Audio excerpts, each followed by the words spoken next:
Kejadian Isra dan Mi'raj terjadi setahun sebelum hijrah Nabi SAW ke kota Madinah. Jadi tepatnya tahun 12 ya, dari masa penobatan Nabi. Ini disebutkan dalam riwayat Al-Baihaqi dalam kitab Dalailun Nubuwah. Dan juga diriwayatkan oleh Imam Bukhari, dikatakan Isra Mi'raj terjadi tepatnya setelah Abu Talib meninggal. Kisah Isra Mi'raj ini disebutkan oleh Allah SWT dan dinamakan surah Al-Quran dengan kejadian tersebut, surah Isra.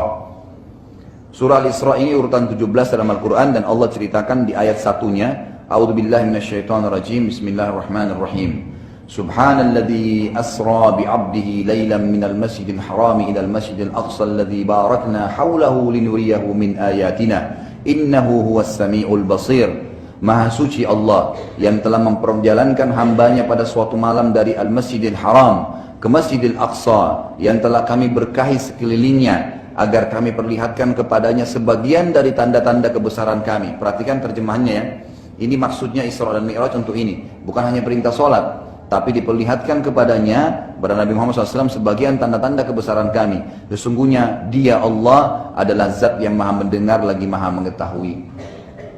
Masjidil Haram adalah Masjid Haram di Mekah, dan Masjidil Aqsa adalah masjid yang ada di Palestina. Pada saat akan terjadi Isra dan Mi'raj, pada malam itu terjadi pembelahan dada Nabi SAW yang kedua kalinya. Yang pertama kali masih ingat kapan? Pembelahan dada waktu umur beliau 6 tahun. Waktu beliau masih tinggal bersama dengan Halimah Sa'diyah di padang pasir. Yang kedua sekarang terjadi ya sebelum Isra dan Mi'raj, dari pembelahan dada yang kedua oleh Jibril alaihissalam, sebagaimana dijelaskan dalam Sahihain, hadis Bukhari Muslim dari Anas radhiyallahu anhu, bahwasanya Abi Dzar radhiyallahu anhu bercerita tentang Nabi sallallahu alaihi wasallam, ia berkata, atap rumahku terbuka saat aku masih di Mekah. Maksudnya ini malam Isra itu. Nabi SAW ceritain, jadi atap rumahku tiba-tiba terbuka pada malam itu. Lalu Jibril turun dan membelah dadaku, lalu mencucinya dengan air Zam-Zam. Kemudian Jibril alaihissalam mendatangkan sebuah piring dari emas yang penuh dengan hikmah dan iman, dan menuangkannya pada dadaku lalu menutupnya kembali. Kemudian Jibril memegang tanganku dan membawaku naik ke langit. Saat tiba di langit pertama, Jibril berkata pada penjaganya, bukalah. Penjaga tersebut, penjaga langit dari malaikat berkata, siapa kamu? Jibril menjawab, aku Jibril. Penjaga berkata, apakah engkau bersama orang lain? Jibril menjawab, iya, Muhammad. Penjaga tersebut dari malaikat berkata, apakah ia telah diizinkan untuk lewat? Kata Jibril alaihissalam, iya. Maka bukalah. Maka dibukalah pintu langit pertama. Ada beberapa riwayat Bukhari yang lain menjelaskan, kata Nabi SAW, pada malam aku diisrakan, aku dijalankan malam hari, aku sempat tertidur, lalu aku melihat datang kepadaku Jibril dan bersamanya burak. Nah, burak ini disebutkan dalam beberapa riwayat lain adalah seekor kuda berwarna putih yang memiliki 2 buah sayap. Kata Nabi SAW, yang burak itu ya kecepatannya di mana dia letakkan kakinya maka langsung sampai ke ujung pandangan mata. Jadi cepat sekali itu perjalanannya. Lalu kemudian membawaku ke langit. Kemudian terjadilah kalimat yang sama. Jibril berbicara dengan penjaga langit dan berkata, ya, bukalah. Maka penjaga langit sempat berkata, dari malaikat nih, siapa kamu? Padahal sebenarnya Jibril alaihissalam ini adalah pimpinan malaikat, pimpinan para malaikat. Kata sebagian ulama hadis, berarti pintu langit itu tertutup rapat dan juga menjadi hijab terhadap para malaikat. Jadi malaikat sendiri tidak bisa melihat ada apa di belakangnya langit itu. Mereka pun tertutup. Lalu kata Nabi SAW, saat kami sedang di langit pertama, kami melihat seseorang yang sebelah kanannya terdapat sekelompok orang dan sebelah kirinya juga sekelompok. Ada orang lagi duduk, sebelah kanannya ada orang, sebelah kirinya ada orang, sekelompok-sekelompok gitu. Bila orang itu melihat ke arah kanannya, maka ia tertawa. Dan bila ia lihat ke arah kirinya, ia menangis. Ia berkata kepadaku, selamat bertemu wahai anak yang saleh dan nabi yang saleh. Aku bertanya pada Jibril, siapa orang ini wahai Jibril? Nabi SAW tidak tahu. Kata Jibril AS, ia adalah Adam. Dan yang di kanan dan kirinya adalah keturunannya. Yang di sisi kanannya penghuni surga. Makanya dia tertawa dan tersenyum waktu melihat mereka. Dan yang di sisi kirinya adalah dari keturunannya yang merupakan penghuni neraka. Wa na'udzubillah. Karena itulah, bila ia melihat ke arah kanan ia tertawa, dan bila ia lihat ke kiri dia menangis. Lalu aku dibawa oleh Jibril ke langit yang kedua. Saat tiba di langit kedua, Jibril berkata lagi pada penjaganya, ada lagi penjaga langit kedua. Bukalah. Lalu penjaga tersebut menanyakan sama dengan penjaga langit pertama. Siapa engkau? Dia mengatakan Jibril. Siapa bersamamu? Muhammad. Apakah dia sudah diizinkan? Iya. Bukalah. Baru dibuka pintunya. Riwayat Bukhari lain menjelaskan juga bahwasanya Nabi SAW bersabda, saat saya sedang di Masjidil Haram, Jibril AS datang kepada saya lalu membawa saya dengan burak atau hewan antara kuda dan keledai, dan membawa saya ke Masjid Aqsa. Kalau tadi kan riwayat pertama itu langsung ke langit. Nah ini riwayat yang kedua menjelaskan ke Masjid Aqsa. Maka Nabi SAW pun lalu masuk dalam masjid, dan ternyata di dalamnya berkumpul seluruh Nabi. Lalu beliau SAW ya, sholat dan mengimami mereka. Bagaimana? Allahu alam, kita nggak tahu. Jadi ini jelas alam ruh ya, karena semua nabi-nabi dan rasul itu dihadirkan oleh Allah SWT di Masjid Aqsa waktu itu, dan Nabi SAW sholat mengimami mereka. Juga tidak dijelaskan tentang sholat apa itu. Disebutkan juga dalam ringkasan riwayat, Burak mempunyai kecepatan dengan meletakkan sekali kakinya maka langsung sampai ke tujuan. Juga bisa dibayangkan bagaimana kemuliaan Masjid Aqsa pada saat itu, sampai semua Nabi alaihimussalam kumpul dan sholat berjamaah dan dipimpin oleh manusia yang terbaik, Nabi kita Muhammad sallallahu alaihi wasallam. Lalu Jibril alaihissalam datang dan membawa 2 buah gelas pada saat itu ya. Yang satu berisi susu dan yang lainnya berisi khamar. Lalu Nabi SAW disuruh pilih, yang mana kau pilih wahai Muhammad? Nabi SAW mengatakan, maka aku pun memilih susu. Dan Jibril berkata, engkau telah memilih dengan benar, maka engkau dan umatmu mendapatkan petunjuk. Lalu saya dimi'rajkan ke langit. Sebagaimana ya ada juga di dalam bahasa Arab, mi'raj itu bisa berarti sebuah tangga yang dinaikin. Orang kalau naik ke atas pakai tangga namanya mi'raj. Nabi SAW mi'raj ke langit ya, menaiki sebuah tangga terbuat dari cahaya.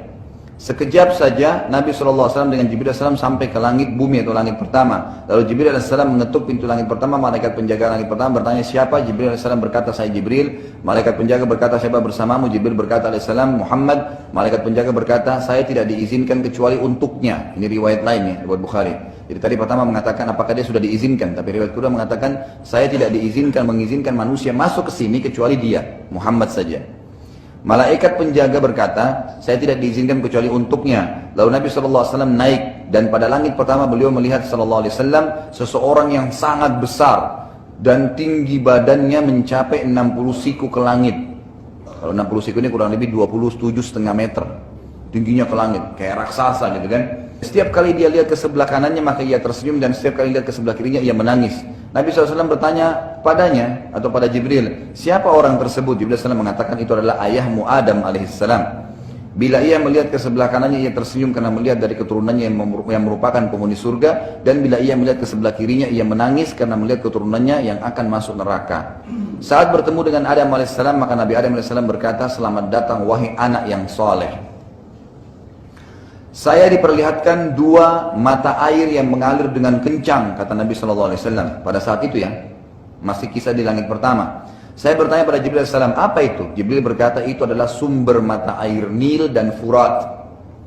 Nah ini kalau sungai Nil ada di Mesir, kalau Furat ada di Turki.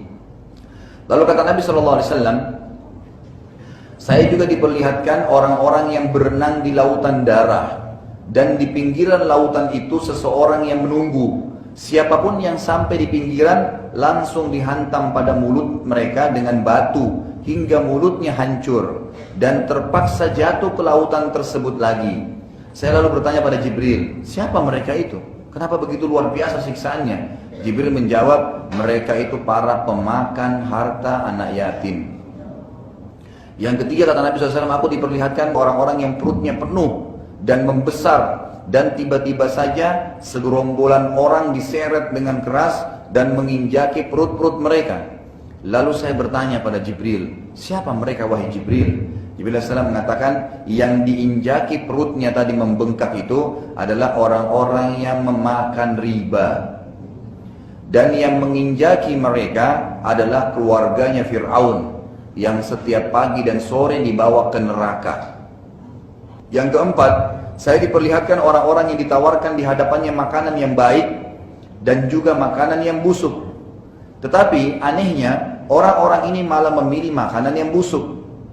Lalu saya bertanya pada Jibril AS, siapa mereka? Jibril menjawab, mereka para pezina. Ini kenapa? Karena mereka pada saat di dunia disodorkan cara hubungan biologis yang halal, mereka pilih yang haram. Maka mereka tidak memilih makanan yang baik. Lalu kata Nabi SAW selanjutnya, lalu saya naik ke langit kedua. Dan di sana saya melihat dan menemukan dua nabi yang berhubungan kerabat secara langsung. Mereka adalah Isa dan Yahya alaihimassalam. Isa berkulit putih dan rambutnya berminyak, seakan-akan baru saja mandi. Dan Isa alaihissalam tidak tinggi juga tidak pendek. Keduanya berkata kepadaku, selamat datang wahai saudaraku yang soleh. Lalu aku dinaikkan ke langit yang ketiga, dan aku menemukan di sana Yusuf alaihissalam. Dan Nabi SAW mengatakan, aku benar-benar kagum melihatnya dan benar ia telah dikaruniakan setengah kegagahan dunia. Kemudian langit yang keempat, aku bertemu dengan Idris alaihissalam. Ini Allah SWT mengatakan, dan kami tinggikan derajatnya Idris, ditaruh di langit keempat, yang berkata kepadaku, selamat datang wahai Nabi yang soleh dan saudaraku yang soleh. Lalu aku dinaikkan di langit yang kelima, terdapat Harun alaihissalam, adiknya Nabi Musa alaihissalam, yang berkata, selamat bertemu wahai Nabi yang soleh dan saudaraku yang soleh. Lalu aku naik ke langit ketujuh, terdapat Musa alaihissalam, yang berkulit hitam, kurus dan bertubuh tinggi, yang berkata, selamat bertemu wahai Nabi soleh dan saudaraku yang soleh. Lalu aku naik ke langit ketujuh, dan di sana terdapat Baitul Ma'mur. Baitul Ma'mur ini tempat tawafnya para malaikat, sama kalau kita di dunia ini Ka'bah. Lalu kata Nabi SAW, pada Baitul Ma'mur ada seorang yang sudah tua dan sedang bersandar padanya. Dan ia adalah orang yang paling dekat dengan Nabi kalian wajahnya.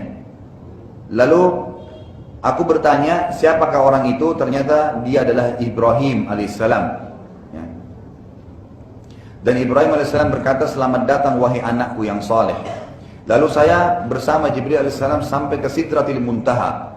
Yang Sidratil Muntaha itu tidak bisa lagi digambarkan indahnya karena penuh dengan daun-daun sebesar kuping gajah dan dipenuhi dengan perhiasan. Pada saat itu Jibril alaihissalam berubah menjadi poster aslinya malaikat. Jadi tadi waktu datang masih seperti manusia. Sampai ke langit ketujuh barulah Jibril alaihissalam kembali sebagai poster malaikat. Ini Allah ceritakan dalam surah An-Najm urutan 53 ayat 13 sampai 18. Dan sesungguhnya Muhammad telah melihat Jibril itu dalam rupa yang aslinya pada waktu yang lain. Ayat 13, ayat 14-nya yaitu di Sidratil Muntaha. Apa itu Sidratil Muntaha? Adalah tempat tertinggi di atas langit ketujuh. Ya. Ayat ke-15, di dekatnya Sidratil Muntaha itu ada surga tempat tinggal. Kemudian ayat ke-16, Muhammad telah melihat Jibril ketika Sidratul Muntaha diliputi oleh sesuatu yang meliputinya. Artinya kelihatan keindahannya. Kata Nabi SAW, saya tidak bisa menggambarkan indahnya karena luar biasanya. Lalu ayat 17, penglihatannya Muhammad tidak berpaling dari yang dilihatnya itu dan tidak pula melampauinya. Artinya terkagum-kagum melihat keadaan Sidratul Muntaha dan juga melihat Jibril dengan poster aslinya sebagai malaikat.